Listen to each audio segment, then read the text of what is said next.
नमस्कार बंधुरा रीनार रसोई आपनादेर सबाइके स्वागत। आज के आबार आपनादेर सामने हाजिर हलाम नतून एकटा रेसिपि निये आलुर परोटा। आलुर परोटा खेते आपनारा सकलेई पछंद करें, ता चलुन देखे निई आमार एई भिडियोटिते किभाबे आलुर परोटा बानाई। भिडियोटी प्रथम थेके शेष अब्दि देखार अनुरोध रइल। आलुर परोटा बानानोर जोन्नो एखाने नियेछि एकटा बड़ो साइजेर आलू। एटा आमि प्रेसार कुकारे सेদ্ধ करे नेब। प्रेसार कुकारे आमी 4-5टा सीटी दिए नेब, ताहले आलूटा सेদ্ধ हो जाबे। देखुन आलूटा खूब भालोभाबे सेদ্ধ हो गेछे। एबार एटाके एकटु ठांडा करे निये खोसागुलो छाड़िये नेब।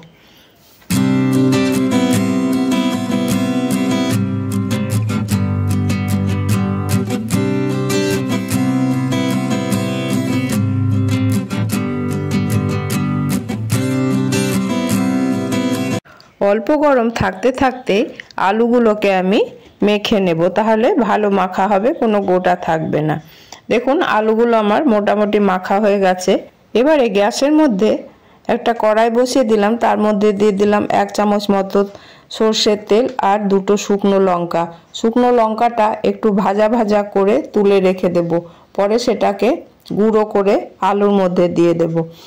देखुन लंकाटा भेजे निয়েছি, এবারে এটাকে তুলে রাখছি। এবারে ওই তেলের মধ্যে দিয়ে দিচ্ছি 1 চামচ জিরে গুঁড়ো, 1 চামচ ধনে গুঁড়ো আর আদা লঙ্কা বাটা। এবারে মশলাগুলোকে খুব ভালোভাবে কষিয়ে নেব আর এর মধ্যে দিয়ে দেব পরিমাণ মতো লবণ।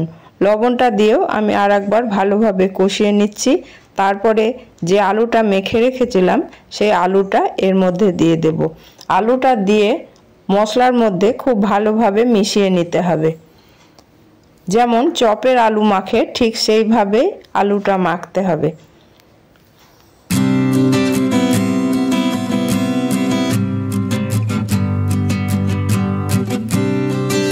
যে লঙ্কাগুলো আমি ভেজে তুলে রেখেছিলাম সেগুলোকে হাত দিয়ে গুঁড়ো করে এর মধ্যে দিয়ে দিচ্ছি আর সবশেষে দিয়ে দিচ্ছি কসৌরি মেথি।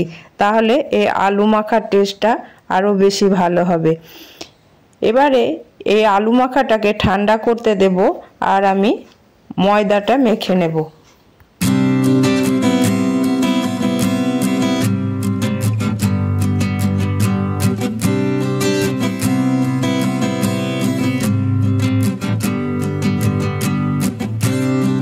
একটা থালার মধ্যে আমি 200 গ্রাম মতো ময়দা নিয়ে নিলাম আর এর মধ্যে দিয়ে দিচ্ছি অল্প লবণ আর সাদা তেল।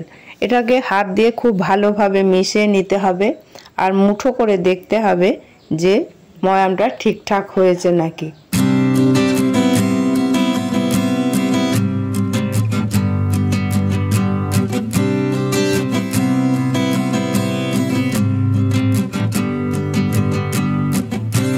দেখুন ময়ামটা ঠিকঠাক হয়েছে। এবারে আমি অল্প অল্প জল দিয়ে ময়দাটা মেখে নেব।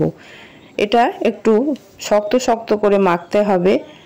তারপরে আমি 10 মিনিট ঢেকে রেখে দেব, তাহলে ঠিকঠাক হয়ে যাবে। ময়দাটা ঠেসে ঠেসে খুব ভালোভাবে মাখতে হবে। যত ভালোভাবে মাখা হবে আলুর পরোটা ততই ভালো হবে। দেখুন ময়দাটা আমার মাখা হয়ে গেছে। এবারে আমি 10 মিনিট এটাকে রেস্টে রেখে দিচ্ছি। 10 মিনিট পর ফিরে এলাম। দেখুন ময়দাটা খুব সুন্দর হয়েছে। এবার এটাকে আমি লেচি কেটে নেব।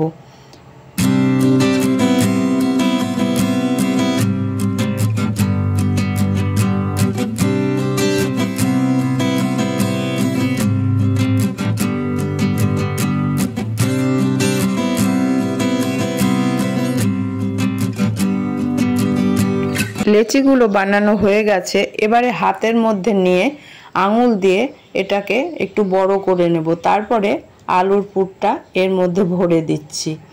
ঠিক এইভাবে আলুগুলো ভরে আবার লেচিটা ঠিক করে নিতে হবে। এইভাবেই সব লেচিগুলোতে আমি আলুর পুর ভরে নিচ্ছি। পরোটাগুলো বেলার জন্য একটা চাকতা নিয়েছি, তার মধ্যে আমি একটুখানি তেল বুলিয়ে নিলাম যাতে ময়দাটা এর মধ্যে আটকে না যায়। যে দিকটায় আমি পুর ভরেছি সেই দিকটা তলার দিকে রেখে পরোটাটা বেলতে হবে, তাহলে পুরটা বেরিয়ে যাওয়ার সম্ভাবনা কম। এইভাবে আস্তে আস্তে সব পরোটাগুলো আমি বেলে নিচ্ছি। তারপরে গ্যাসের মধ্যে একটা চাটু বসিয়ে দেব, নিয়ে পরোটাগুলো ভেজে নেব।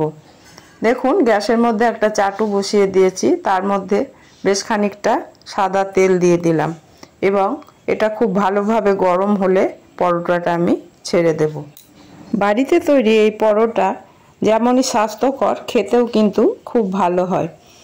এইভাবে এক পিঠ হয়ে গেল, আমি আবার আরেক পিঠ উল্টে দিলাম।